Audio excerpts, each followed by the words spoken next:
invited my mom and dad to come to New York City to have Thanksgiving at my house, I never expected them to say yes. Not only had they never been to New York, they had never been east of the Mississippi, nor had they ever visited me. I've always had these fantasies about being in a normal family in which the parents come to town and their adult daughter spends their entire visit daydreaming of suicide. I'm here to tell you that dreams really do come true. I was terrified we wouldn't have enough to talk about. In the interest of harmony, there's a tacit agreement in my family. The following subjects are best avoided in any conversation longer than a minute and a half. National politics, state and local politics, any music by any person who never headlined at the Grand Ole Opry, my personal life, and their so-called God.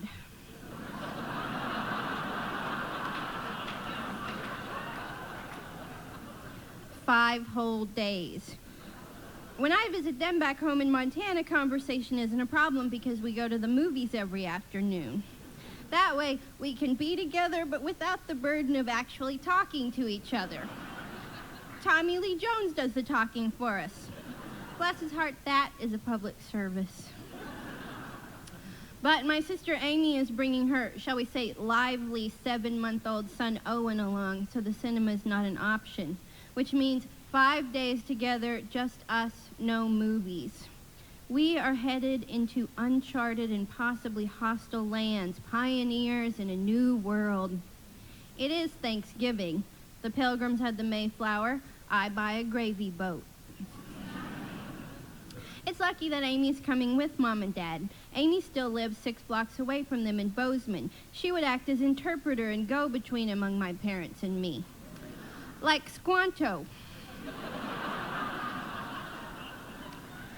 Amy's husband Jay has decided to stay home in Montana to go deer hunting with his brother. Everyone else arrives at my apartment in Chelsea. Amy and Owen are bunking with me, so I walk my parents around the corner to check them into their hotel on 23rd. Here we are, says Mom, stopping under the awning of the Chelsea hotel. There she stands, a woman whose favorite book is called simply Matthew.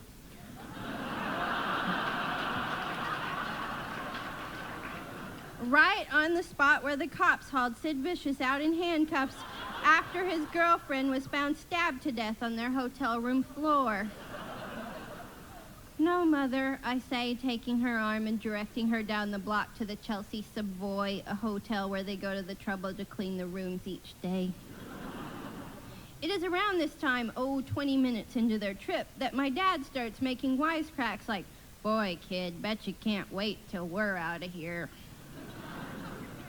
My father, a man who moved us 1,600 miles away from our Oklahoma relatives so he wouldn't have to see them anymore, makes a joke on average every 2 hours he is here about how much I'm anticipating the second they'll say goodbye. I find this charming, but so disturbingly true I don't know what to say. By halfway through the first day, I discover I needn't have worried about what we would talk about with the baby preventing us from seeing movies. When you have a baby around, the baby is the movie. We occupy an entire entertaining hour just on drool, non-narrative drool. Then there's the sightseeing. First stop, Ellis Island. The thing about going to Ellis Island is that it's a lot like going to Ellis Island.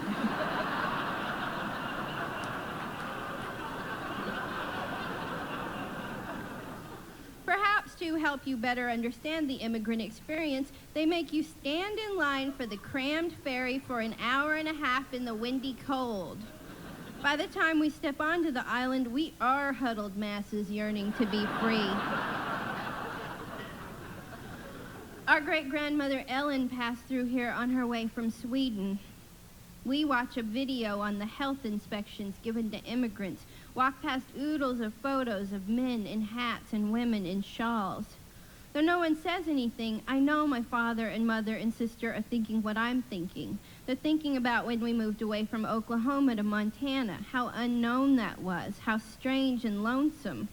I read a letter in a display case that says, "And I never saw my mother again." And I think of my grandfather, how we just drove off, leaving him behind, waving to us in the rearview mirror. And here we are in New York, because here I am in New York, because ever since Ellen's father brought her here, every generation moves away from the one before.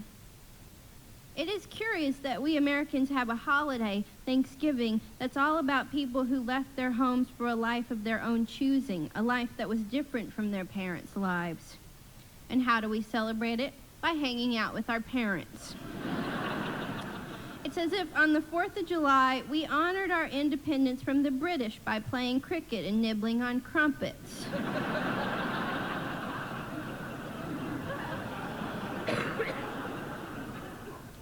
Thanksgiving morning, my parents take Owen to see the Macy's parade while Amy and I start making dinner. Let me repeat that. My mother leaves while I cook. Specifically, cornbread dressing, a dish my mother has made every Thanksgiving since before I was born. To her credit, she has not inquired about my process since she phoned to ask me if she should bring cornmeal in her suitcase. As an Okie, my mom only uses white cornmeal processed by the Shawnee Company in Muskogee.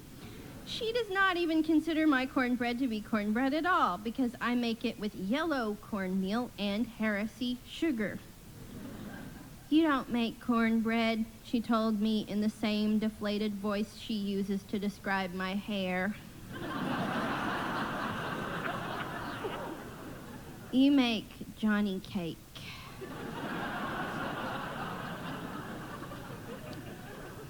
I'm standing at the cutting board chopping sage, and it hits me what it means that she's letting me be in charge of the dressing. I am going to die. Being in charge of the dressing means you're a grown-up for real, and being a grown-up for real means you're getting old, and getting old means you are definitely, finally, totally going to die.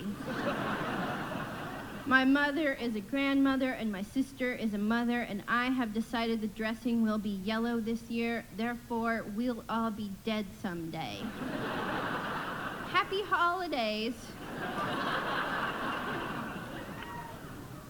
I have invited 2 of my New York friends to join us for dinner, and I was a little nervous about how everyone would get along. To my delight, the meal is smooth and congenial. My friends and I talk about the West Nile virus killing birds on Long Island. My father counters with a lovely anecdote about an open copper pit in Butte that filled up with contaminated rainwater and killed 250 geese in one day. There's nothing like eating one dead bird and talking about a bunch of other dead birds to really bring people together. The next morning, right about the time Owen starts to cry, while simultaneously my mother jams the bathroom door and my father's on his hands and knees prying it open with a penknife, a cloud passes over me. Once or twice a day, I am enveloped inside what I like to call the impenetrable shield of melancholy. This shield, it is impenetrable, hence the name. I cannot speak, and while I can feel myself freeze up, I can't do anything about it. Everybody in the family goes through these little spells. I just happen to be the spooky one at this particular moment. When people ask me if I'm the black sheep of the family, I always say that no, we're all black sheep. Every few hours they're here, I look over at my dad, nervously crunching his fingers together. If he were at home for Thanksgiving, he'd be ignoring us and spending all his time in his shop. The thing that unites us is that all 4 of us are homebody claustrophobes who prefer to be alone and are suspicious of other people. So the trait that binds us together as a family, preferring to keep to ourselves, makes it difficult to be together as a family. Paradoxically, it's at these times that I feel closest to them, that I understand them best, that I love them most. It's just surprising we ever breed. The next day, we do the most typical thing we could possibly do as a family. We split up. By the time we all reconvene on Saturday evening, my ragged mother becomes so ambitious with her sightseeing that I can tell she's decided that she's never coming back. You guys want to go to Rockefeller Center? I ask, and she says, yeah, because who knows when I'll be back again. Ditto the Empire State Building, because who knows when I'll be back again. If any of you are visiting the Empire State Building, may I offer some advice? If you are waiting in the very long line for the very last elevator, and an attendant says that anyone who wants to walk up the last 6 flights may do so now, right away, and you are with your aging parents and a sister who is carrying a child the size of a fax machine, stay in line for the elevator. But if you must take the stairs, go first and do not look back. Otherwise, your parents will look like one of those Renaissance frescoes of Adam and Eve being expelled from the Garden of Eden, all hunched over and afraid. So we make it to the observation deck. Brooklyn to the south of us, New Jersey to the west.